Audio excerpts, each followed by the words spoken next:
بەڵێ ئازان جارێکی دیکەش سڵاوتان لێبێت دیارێمە لە ڕۆژانی جەژن داین ئەمڕۆکە دووەم ڕۆژی جەژنی قوربانە دەمانەوێت هەر قسەی زیاتر لەسەر جەژن بکەین فەلسفەی جەژنی قوربان هەروەها ئادابەکانی جەژن و شێوازی مەراسیمی جەژن لە ئاینی ئیسلامدا هەروەها فەلسفەی قوربانیکردن لە جەژنی قورباندا دیارەکە وەک چۆن بەناوەکەیدا دیارە لەم جەژنەدا موسڵمانان قوربانی دەکەن بەگشتی قسە لەسەرم بابەتانە دەکەین دکتۆر ئاوار ساڵح مامۆستای زانکۆ هەروەها پسپۆڕی شەریعە هەڵگری بڕۆنامەی دکتۆرا لە شەریعە لەگەڵمان میوانە دکتۆر بەخێر بێت بانیت باش و جەژنت پیرۆز بێ. زۆر سوپاس بانی بەڕێستان باش جەژن بەڕێستان پیرۆز پێم خۆش لێرەوە جەژنە پیرۆزە بکەم لە هەموو مسڵمانانی جیهان کوردستان بە تایبەتی جەژن پیرۆز ئەەکەم لە هێزەکانی پێشمەرگ و پێشمەرگە قارەمانەکان جەژن پیرۆزەکەم لە هەموو کوردانەی ئەو گەنجانەی کە لەم جەژنەدا لێرە نەبوون و نیشتمانیان بەجێ هێشت بەدڵێکی ئێشاوە بەدڵێکی پڕ لە حەسرەتەوە نیشتمانی خۆیان بەجێشت ڕویان گرە تاراوگە جەژن لە هەمویان پیرۆزەکەم هیوادارم ئەو سەفەرێکە کردیان ژیانێکیان دەستکەوێت لێرە خۆشتر بێت. بەڵێ سوپاس جارێکی دیکەش جەژن پیرۆز بێ بە فەلسفەی جەژن دەست پێ بکەین جەژنی قوربان واتای چی واتە جیاوازێکی لەگەڵ بۆ نمونە جەژنی ڕەمەزان.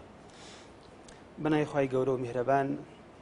دیارە جەژن لە هەموو ئاینەکانە بوونی هەیە هەموو ئاینەکان هەموو گەلوونەتەوەیەک حتا ئێستا هەموو وڵاتێک جەژنی خۆی هەیە جەژنی ئاینی جەژنی نیشتیمانی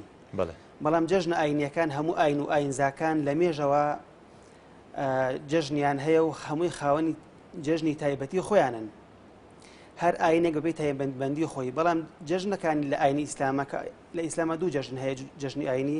جەژنی ڕەمەزان جەژنی قوربان جیاوازن لە ڕووی مەضمون و لە ڕووی شکلەوە لە جەژنی ئاینەکانی تر بۆ جیاوازن جیاوازەکەیان چیە؟ لە ڕووی شکل و لە ڕووی مەضمونەوە لە زۆربەی ئاینەکانە جەژنی ئەوان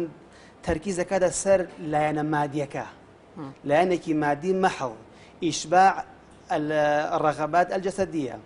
تركيزەکاتە لەسەر تێرکردنی ئارەزە و جەستەییەکان بەڵام لە جەژن لە ئیسلامە بەڵێ لایانی مادیشمان هەیە ئێمە گرنگیدا بە لایانی مادیش بەپێی ضابطی شەرعی بەڵام لایانی ڕۆحی فرامۆژ نەکردووە زیاتر ئەمە ڕوونکەنەوە بۆی خەڵک بزانێت لای ئەوان جەژن عیبادەت وەکو عیبادەت سەیری ناکەن بەڵام جەژن لای مسلمان ئێمەی مسلمان جەژن خۆی عیبادەتە یەکە لە عیبادەتەکان یەکەم کار کە لە ڕۆژ جەژنە دەست پێکە بەچی دەست پێکە بە نوێژکردن دەست پێکە ئەمە جیاوازی لە ڕووی مەضمونەوە لە ڕووی شکلەوە ئەوان تەنها گرنگی بەلایەنی تێرکردنی ئەو مادیە دەنکەوەی کە جەستە حەزیەکە و داوایەکە خۆگۆڕین خواردنی خۆش ئامادەکردن حەفلەکردن بەتابەت لە شەوەکانە کۆمەڵێ حەفلەی گەورە و ئەوەی کە مادیات زۆر لە جەژنی ئێمە شانیە مەسەڵەن خۆگۆڕین بەدڵنیاییەوە بەیانیان ئەچی بۆ نوێژ ئەبێ خۆت بگۆڕی و ئەوەش بەشێکە لە جەژنی ئێمە بەڵام جەژنی ئێمە تەنها گرنگی بەلانی مادی نادا گرنگی بەلانی ڕۆحیەدا جەژن خۆی هۆکارێکەوەی کە ئینسان لە خۆ نزیک بێتەوە عیبادەتە عیبادەت ئەوەیە کە ئینسان لە خۆ نزیک کاتەوە جەژن نوێژی کردنی تایە قوربانیکردنی تایە سەدەقەی تایە خێری تایە جا جەژنی ڕەمەزانی جەژنەکانی ئێمە ڕەمەزان و قوربان ئێمە لە دوای دوو ڕوکنی لە ڕوکنەکانی ئیسلامەوە دێن کە ئیسلام 5 ڕوکنی هەیە ئەو دوو جەژنە بە دوای دوو ڕوکن لەواندا یەکەمە جەژنی ڕەمەزان لە دوای مانگی ڕەمەزانەوە دێت کە ئینسانی مسلمان یەک مانگ بە ڕۆژوو بووە خۆشیە گەڕێک کە توانێتی زاڵێ بەسەر هەوا و ئارەزوی خۆیان لەم مانگا خۆی گرێتەوە لە هەموو کارێکی خراپە و مانگێک بە ڕۆژوو بۆ گۆڕاڵی خۆی گەورەی کردو خۆشی بۆ گەڕێت جەژنی قوربان بە دوای ڕوکنێکی گەورە دێت ئەشکە لە ڕوکنەکانی ئیسلام ئەوش حەجکردنی ماڵی خوایە حەج یەکێک لە فەرزەکانێکی لە ڕوکنەکان کە لە ڕۆژی عەرەفەدا حاجی لە کێوی عەرەفە ئەوەسێت کە هەر کەس حاجێک لە کێوی عەرەفە نەبی ئەو ڕۆژە حەجەکەی دروست نییە کە عەرەفە وەستان لە کێوی عەرەفەیە کە لە ڕوکنەکانی حەج فەرمێ الحەج العەرەفە ئەفەرمێ حەج عەرەفەیە واتە هەر کەس ڕۆژە لە عەرەفە نەبێت لە بانگی باین تا بانگی مەغریب ئەوە حەجەکەی بە دروست نابێت جا جەژنی قوربان بە دوای ئەو ڕوکنە گەورەیە دێت کە حەجکردنە لەسەر حەجکردن و قوربانیدان ئەمە فەلسفە ینی دوای حەجکردن ئەبێ قوربانی بدەی یان نە جەژنی قوربان خۆی بە ناوی خۆیەوە بێ قوربانی بدەن یان فەلسفەی قوربانیدان چییە؟ قوربانیدا فەلسفەی قوربانیدان قوربانیکردن ئەگەڕێتەوە بۆ سەرەتا ئەگەڕێتەوە بۆ حەزرەتی ئیبراهیم عەلەیهی سەلام ئەمە کە لە قورئان چیرۆکەی باس کراوە ئیبراهیم عەلەیهی سەلام کاتێک کە خۆی گەورە فەرمانی پێکەوت تاقیکاتەوە کوڕێک کی هەیە بۆ ناوی ئیسماعیل بۆ ئەم کوڕی زۆر خۆشەویست بووە ئیبراهیم لە تەمەنی پیریا خۆی گەورە کوڕی پێداوە داوای کردو کە خوا کوڕێکی باتێ زۆری خۆشویستووە لەو سەردەمەدا وا باو بووە ئەوە خەڵکێکە بۆ ڕۆژی پەرستووە بۆ مانگی پەرستووە بۆ ئەستێرەی پەرستووە بۆ بتی پەرستووە ئینسانیان کردو بە قوربانی بوو ئەم پەرستراوانەی خۆیان بۆ ئینسانی کردو بە قوربانی مرۆڤ بۆ مانگ بۆ ڕۆژ بۆ شەو بۆ ئەستێرە بۆ بتەکان بەڵام خۆی گەورە فێریکردن کە ئینسان نابێ ئینسان بکرێ بە قوربانی بۆ هیچ کەسێک ئەو بخۆی گەورە ئیبراهیمی تاقی کردەوە کە ئیبراهیم لە تاقیکردنەوەکە دەرچوو خۆی گەورە ئیسماعیل مەکە بە قوربانی بەڵکو بەرانێکی لە بەهەشتەوە بۆ نەردوە فەدەیناه بذبح عظیم خۆی گەورە فەرمێ بەرانێکمان کردە دیاری کە لە جاتی ئیسماعیل سەری ببڕێ کە لەو کاتەوە قوربانیکردن و سەربڕینی ئینسان کۆتایی پێ هاتووە ئەبێ ئینسان نەکرێتە قوربانی بەڵکو ئاژەڵ ئەکرێتە قوربانی کە ئەویش لە شەرع دیاری کراوە 4 جۆر ئاژەڵ بۆ قوربانیکردن ئەشێت ئەوانیش وشتر کە وڵاتی ئێمە کەمە لەگەڵ ڕەشە وڵاغ لەگەڵ مەڕ و بزنا ئەمە قوربانی بۆ ئەو کاتە گەڕێتەوە کە لە ئەوەش کە لە حاجی کە تەواوە بێت پێویستە حیوانێک سەر ببڕێت ئەو حیوانە ئەکرێت کە لە سعودیە سەر بڕێت کەمە هاوکارێکی گەورەیە بۆ فەقیر و هەژار ڕۆحی مەحەبەت و خۆشەویستی ناو تاکانی کۆمەلگا زیاد دەکات چەندین حیکمەت و فەلسەفەی هەیە قوربانیش بەڵێ دکتۆر تا چەند ئەوەی باست کردیارە لە ئاینی ئیسلامە گرنگی زیاتر بەلایەنە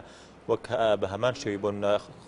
خواردن و ئەو پێداویستانەی کە هەیە لە ڕۆژانی جەژن ئامادە دەکەی گرنگی بەلایەنی ڕۆحی عیبادەتیش دراوە تا چەند ئەو مەراسیمانەی کە ئێستا هەیە بۆ جەژنەکان بەڕێ دەکرێت لە وڵاتی خۆمان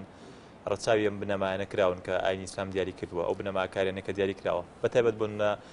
لایەنە ڕۆحیەکەی وەک باست کردووە بەڵێ لایەنی ڕۆحی دیارە هەموو عیبادەتەکان کە لە ئیسلامە هەیە چ نوێشکردن ڕۆژ و گرتن زەکاتدان حەجکردن هەمووی بێ حکمەتنی حتا پرۆسی زەواج هاوسەرگیری هەمووی ئەمە حکمەتی تایبەتی خۆی هەیە جەژنیش کە لە ئیسلامە تەشریع بووە بۆ تحقیقی هەدەف و ئامانجێکی گەورەیە تحقیقی هەدەف و ئامانجەکە کە من عیبادەتی خۆی گەورەی ئینسان لە خوا نزیک بێتەوە دووەمیان لایەنی ڕۆحی و دەربڕینی خۆشی خۆی ئەم خۆشیانە دروستە ئینسانی مسلمان لەم ڕۆژانە خۆشی خۆی دەرببڕێت خواردنی خۆش بخوات جلوبەرگی خۆی بڕازێنێتەوە کە سنەتە ئینسانی مسلمان کاتێک کاچێ بۆ مزگەوت کامپۆشاکەی تازەترە ئەوە لەبەر بکات بۆنی خۆش لە خۆی بدات خۆی پاک و خاوێن ڕابگرێت تنظفوا فإن الإسلام نظيف كما صلى فرمي باكو خاوين بن چونکە ئیسلام پاک و خاوێنی ئەوێت پاک و خاوێنی خۆش ئەوێت بۆیە جا لەبەرەوە گرنگە کە ئینسان لەم ڕۆژانە خۆشی خۆی دەرببڕێت سەردان بکات پێوە دیار بێت کە ئەمە لە ڕۆژەکە ئاژی ڕۆژی جەژنە ڕۆژی حزن و ناخۆشی و ناڕەحەتی ئەمانە نییە بەڵکو ڕۆژێکە بۆ دەربڕینی خۆشیەکانی سەردانی خزمەکانی بکا کە سوکاری لەگەڵ ئەوەش دکتۆر تا چەند گرنگە بۆ لایەنی ئەوەی کە فەلسەفەی قوربانیکردنە لە جەژندا تا چەند مەسلەی هاوکاریکردن و خێرکردن ئەگەر لە ڕێ هەشتێکی دیکەوە مەرج نییە بۆ ئەو کەسە بن ئەگەر ئاژەڵێک بکاتە قوربانی تا چەند ئەمە گرنگانی لە ئاینی ئیسلامەوە تا چەند ڕەچاو دەگرێت هەستەکرێت لە جەژنەکاندا بەڵێ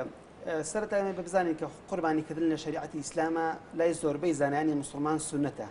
سنەتێکی مؤکدێ و تەئکیدی لێ کراوەتەوە کە ئینسانی مسلمان بگاتەنە لای زانای مەذهبی حەنەفیەکان بەواجبی ئەزان بۆ کەسێک کە توانای هەبێ توانایی هەبێ و متمەکین بێت واجبە قوربانی بکات بەڵام لای زۆربەی زانایان سنەتە ئەم سنەتە دەکەوێت سەر ئەو کەسە کە ئایا ئەم قوربانیە کادیان توانێت پارێک ئەیدا بە حیوانێک سەرێ بڕێ بیدا بە هەژارێک هەردووکیان هەر خێرە قوربانیەکە هەمان خێری هەیە لە ئاینی ئیسلامە بەڵێ ئەو تەمان دەستگرۆیکردنی فەقیر و هەژار ئەمە کارێکی گەورەیە لە ئیسلامە ئیسلام ئێمە هان ئەدا بۆ ئەوەی کە یارمەتی فەقیر و هەژار بدەین هەتا زەکات یەک لە ئامانجەکانی زەکات ئەوەیە کە لە کۆمەڵگاکە خۆی گەورە تەشریعی کردووە کە فەقیر نەمێنێ تؤخذ من أغنيائهم فترد إلى فقرائهم زكاة دەوڵەمەندەکان ئەگەڕێتەوە ئەدرێ بە هەژارەکان باش بەڵام خەڵک باس لەوە کە ئەبێ خوێن بڕژێ ینی ئەمە بڵێ پێ فەرمێ لەگەڵ یەکەم قەترە خوێن کە لەو ئاژەڵە ئەڕژێت ئەو ئینسانە خۆی گەورە لە هەچی گوناهی هەیە خۆشە بێت لە حەدیث وارد بووە و ئەفەرمێ پێ سەلام بەقەی چەند تاڵموو بە جەستەی ئەو ئاژەڵەوەیە ئەو کەس ئەوەندە خێری بۆ ئەنووسێت بەڵام ئەگەر کەسێک قوربانی کردووە بۆ نمونە جارێک لە گەڕەکەیە لە منطقەکەیە لە شوێنەکەیە فەقیر هەیە هەژار هەیە هەتی و هەیە زۆر نەدارن زۆر پێویستیان بە یارمەتیە ئەتوانی ئەو پارەی کەیدا بە حیوانەکە بیدا بە چەند عایلێکی فەقیر جەژنی پێ بکەن ئەوەی دەکرێت دکتۆر بڵێن هەمان خێری دەستەکەی ئەو کەسە بەڵێ خۆی تەمان کارەکان لە شریعەتی ئیسلامە هەر کارێک بە ئەندازەی خۆی تا چەند ئینسان زیاتر مانوو بێ لەگەڵیا تا چەند تەکلیفەکەی زیاتر بێت تا چەند نەماوەند بێت لەگەڵیا ئەجر و پاداشتەکەی زیاترە بەڵام ئەو کەسە کە ئەو 300,000 دینار 400,000 دیناردا بە ئاژەڵێک سەری ئەبڕێت ئەگەر 400,000 بیدا بە دوو عایلەی هەتیویش دوو عایلەی نەدار و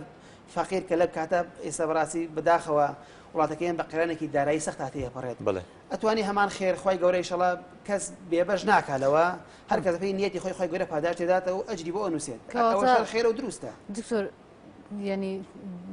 ئەوەش دروستە بەڵام ئەو بۆ ئەوانەی کە قوربانی سرە بڕن مەسەڵەن قوربانیە ئەکەن ئەم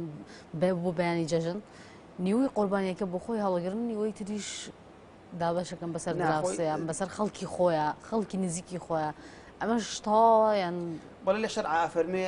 شریعەتی ئیسلام فەرمێ زانایانە فەرموون باژوایە ئەو قوربانەی کە ئینسان ئەیکا بیکا بە سێ بەشەوە بەشێکی بدا بە فەقیر و هەژار بەشێکی دابنێ بۆ دراوسەکانی بەشێکیش وەکو هەدیە دابشکە بەسەر دۆست و خۆشەویستەکانیە بۆ خۆی بەجێ بێڵێتیاننا ئەتوانێت بۆ خۆشی بەجێ بێڵێ بەشی بۆ جێ بێڵێ بیخوات سنەتە خۆش لێ بخوات بەڵام خۆی یەکێک لە حکمەتەکانی قوربانیش ئەوەیە کە قوربانیکردن ئینسانی مسلمان ئەیدا بە فەقیر و بە هەژاریش کە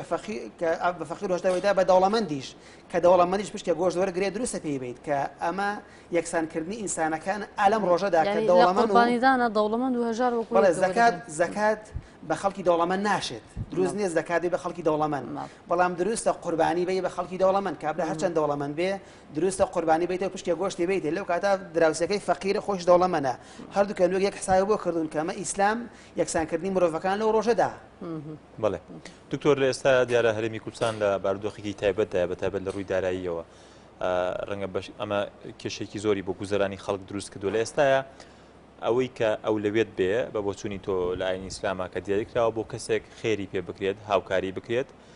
ئەگەر قوربانی لە ڕێی قوربانیەوە بێت یاخود لە ڕێی هەر جۆرە هاوکاری و خێرەکەەوە بێت کە ئاینی ئیسلام دیاری کردووە ئەولەوێت بۆ سین و توێژێکە لەم دۆخەیە کە ئێستا هەرێمی کوردستانی تێدایە بەڵێ ئێمە گەبرنەوە بۆ فقهی ئەولەویات فقهی ئەولەویاتمان هەیە لە شریعەتی ئیسلامە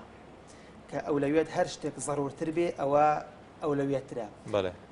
قوربانی وتمان سنەتێکە لە شریعەتی ئیسلامە و یەکە لە شەعیرەیەک لە شەعیرەکانی ئیسلام سنەتێکی گەورەیە کۆمەڵێک حکمەتی زۆری هەیە فەلسەفەی زۆری هەیە بەڵام ئەگەر لە کاتێکە ڕۆحی ئینسانە بکەوێتە خەتەرەوە ڕۆحی ئینسان لە هەموو شتێک گرنگترە لە شریعەتی ئیسلامە خۆی ئیسلام بەوە هاتووە کەیکە لەو مەقاصدی شەریعە ئەوەیە کە پاراستنی ڕۆحی ئینسانە ئەبێ نەفسی ئینسانەکان بپارێزرێت ئەگەر ئەم کەسە حیاتی لە خەتەرا بێ ئەم عایلە ژیانیان لە خەتەرا بێ هیچ شتێکیان نەی بە جەژنی پێ بکەن هیچ داهاتێکیان نەبێت زۆر فەقیر حاڵ بن ئەوە بەڕای من ئەولاترە ژیانی ئەوانە بپارێزیت لە مردن ینی ئەم هاوکاری و خێرە زیاتر بۆ کەسانی نەخۆش بە کەسی نەخۆش بدرێت بۆ چارەسەر و کەسانی کە توانێت چارەسەریان نییە ئەتوانین بۆشی بدەین توانین قوربانەکەشی پێ بکەین هەیە قوربانەکە کە ئێمە بانەڵێن کەس قوربان خێرەکەی زیاترە قوربانی سنەتێکی گەورەیە ئەوەش ئەگەر ڕۆحی کەسێکیش بپارێزیت کەسێک لە مردن بگەڕیتەوە ئەوەش ومن ئەحیاها فکەئەنەما ئەحیا الناس جەمیعا خی گەورە فەرمێ هەر کەسێک لە مردن بپارێزێت بیگەر ژیانی وە بگەڕێنەوە وەگەوایە هەموو بەشرێتی ڕزگار کردی بێت ئەمەش خێر و سەداقەی گەورەیە چاکە ئێمە بەڵێن خەڵک قوربانی بکات و خەڵک هاوکاری فەقیر بکە هاوکاری نەخۆش بکە خۆ کەسێکە قوربانیەکەیەکە ئەتوانێت قوربانیش بکات بە تایبەتی دەوڵەمەندەکان هاوکاری فەقیر و هەژاریش بکەن نەکرد بە قوربانیەکە کیفایەت بکەن قوربانیش بکەن یا هاوکاری فەقیر و هەژار بکەن یارمەتیان بن ئێستا بە تایبەت کە سەرەتای ساڵی خوێندنە ئەو عایلانەی کە فەقیر و هەژارن ناڵەکانیان ئەچنەوە بەرخوێندن پێویستیان بە پارە و یارمەتیە هاوکاریان بکەن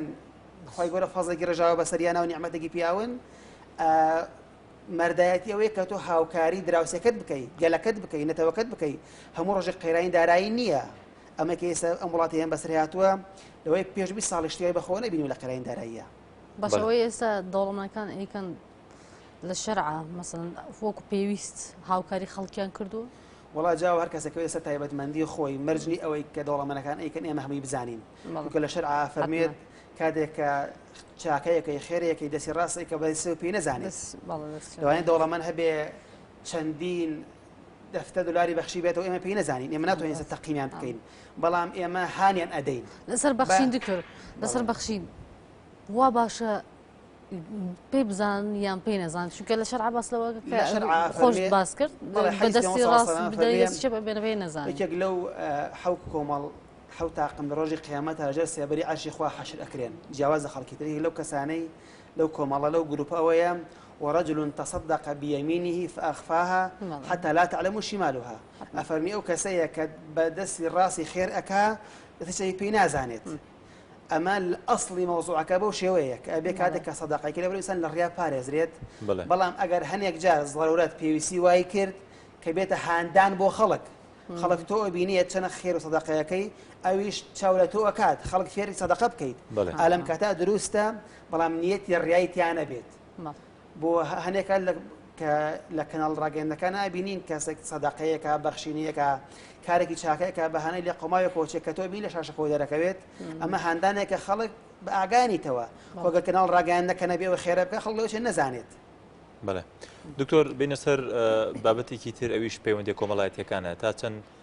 لە ئاینی ئیسلامدا بە هەمان شێوەی خێر و هاوکاری و چاکەکاری گرنگی بەوەش درراوەکە لە کاتی جەژن و بۆنەکاندا بەتایبەت بۆ منە جەژنەکان پەیوەندی کۆمەڵایەتیەکان بەهێزتر بێ وە سەدانی خزم و دۆست و هاوڕێ و کەسوکار تا چەند ئەمە لە ئاینی ئیسلامدا گرنگی پێدراوە. بەڵێ شریعەتی ئیسلام شریعەتێکی متەکامیلە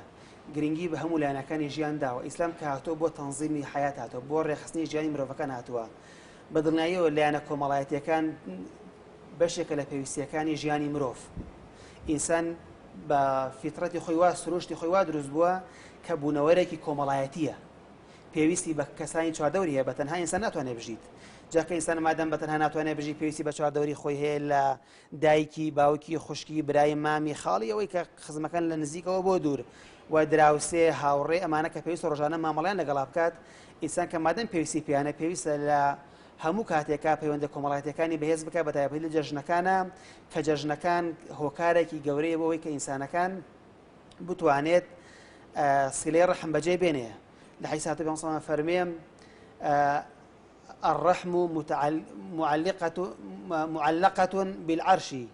تقول من وصلني وصله الله ومن قطعني قطعه الله. صلى فرمي سلي الرحم عليهم من بيوست كراهم بعرش خواي جوروا هر كسيك من بجيني وخواي جورش سلي الرحم خوي لقلا عجينت خواي جورش رحم بزي خوي بيه جينت وهر کەسێک من بچڕێنێت سلێ ڕەحم جێبەجێنەکات خی گەورەش ڕەحم و سۆزی خۆی لێ بچڕێنێت کەواتە ئەم فەرموودە ئەگەر سەرنجی بین ئێمە هان ئەدا بەوەی کە سلێ ڕەحم جێبەجێ بکەین لە سلێ ڕەحمیش لە کێو دەست پێکات لە کەسی نزیکەوە بۆ دوور لە دایک و باوکەوە کە لە شەرعی ئیسلامە لە قورآنە فەرمێم دوای حەقی خی گەورە حەقی دایک و باوکە وقضى ربك ألا تعبدوا إلا إياه وبالوالدين إحسانا خوا فەرمانی کرد دوای خوا هیچ کەسێکی تر نەپەرسترێ و پاش پەرستی دایک و عفوان پاش پەرستنی خی گەورە لەگەڵ دایک و باوکتانە چاکە بکەن چاکەش لە بچووکترینشتەوە تا گەورەترینش دەست پێکات گەورەترین چاکەش کە لەگەڵ دایک و باوکات چیە لەم ڕۆژەدا جگە لە بەسەرکردنەوەیان ئەوەیە سەدی حاجاتیان بکرێت پێویستیەکانیان بۆ جێبەجێ بکرێت دایک و باوک هەیە فەقیرە بۆ دایک و باوک بۆ برا بۆ خۆشک بۆ هەموو ئەو کەسانەی کە تۆ پێویستە سلێ ڕەحمیان لەگەڵا جێبەجێ بکەیت. دامانی خێزانەکە دوای دایک و باوکیش ئەو لەوێتیان هەیە لە چاو کەسانی کە بەڵێ لە شەرع ئەو کەسێک کە چاکەی لەگەڵاکەی پێشە دایک پاشان باوک پاشان برا خۆشک ئەمجا خوشک و برا ئەمجا مام ئامۆزا خاڵ ئەمانە ئەولەویەت هەیە ئەولوێت دایک و باوک ئەوجا بە ئەوانی تر گەورەترین چاکەش کە لەگەڵ دایک و باوک و خزمەکان تا بکرێت سلێ ڕەحم لەگەڵیان جێبەجێ بکرێن ئەوەیە کە گەر تۆ بتوانیت پێداویستەکانیان بۆ جێبەجێ بکەیت خزمەکەت هەژارە دایک و باوکت هەژارە براکەت هەژارە ئاوڕی لێبیتەوە کە تۆ ئەمڕۆ توانات هەیە و توانای مادیت هەیە ئەو نیەتی هاوکاری بکەی ئەوە گەورەترین سلەی ڕەحمە. دکتۆر لەسەر ئاشتبوونا قسە بکەن لە ڕۆژی جەژنەوە لە شەرعا چۆن